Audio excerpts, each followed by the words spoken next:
say, but it's effective, and that's the main thing. So, to start last and absolutely last for race 1, made a decent stab at it coming through, and to get on the podium in race 2 is mega.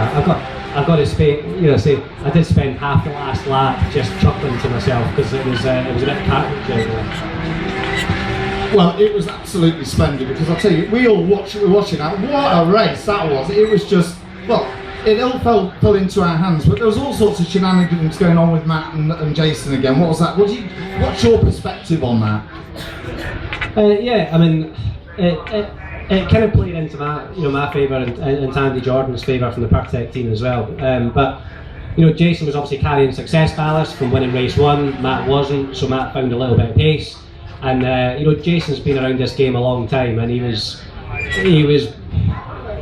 doing everything in the book to try and stop Matt winning, because Matt had a bit more pace. And he was slowing it down, he was brake testing, he was dropping gears when he shouldn't be, all sorts of things. And obviously, with the whole idea that Matt would then start getting attacked by Jordan and myself. So you could kind of see the game he was playing.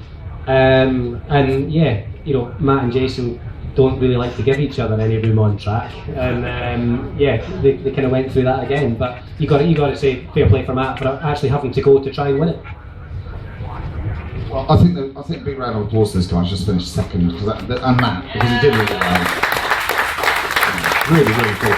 So I want to just go back to 2 minutes, and then we're going to go, because these guys I know, I've been asked all day by fans about yesterday and what went on.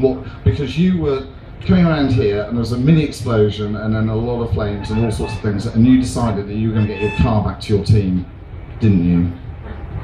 Yeah, we basically had a coupling and the fuel line fail, which was really unusual. I mean, fire in motorsport, these days is almost unheard of. But the race fuel that we use is pretty flammable stuff, and it went up in quite a big way.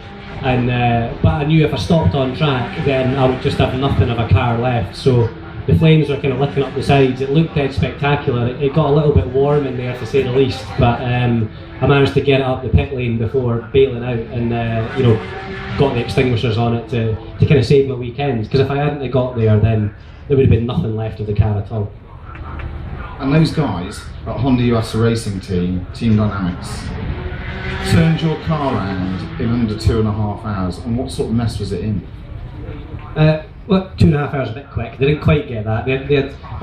We had the problem at the end of free practice 1. We didn't make free practice 2, but qualifying started at 3:15, and we made the start of qualifying. We did have quite a few problems there, because literally everything, like I said, was char grilled. It's an absolute mess. So all the wiring, the engine loom, the chassis loom, the brake pipes, the calipers, absolutely everything was replaced from the bulkhead forward. But believe it or not, apart from the engine, because we're only allowed 2 engines a year, so if I'd taken another engine, I would have had to take another penalty for using that engine. So the actual lump of the engine is still the same one from yesterday. Obviously all the ancillaries have been changed, but the nice gleaming bright Honda head that's on that isn't quite so nice and gleaming and bright. It's a little bit char grilled, but so far it seems to be surviving. So let's hope it gets through race 3, and fingers crossed, give it a blast. Okay, that was Steve Neal on my radio going, "Where are you?" And we're on a Honda US Racing boat. We're really pleased to see all you lot. You're looking at the guy that's currently leading the British Touring Car Championship with Matt Neal, 3 times champion. I think we should all give this guy and Matt a big round of applause. And Nick on the Honda Racing boat, which is all here for you to come and play on. And let's go, guys, because we've got to go and win another race. Thank you very much. That's it for Matt.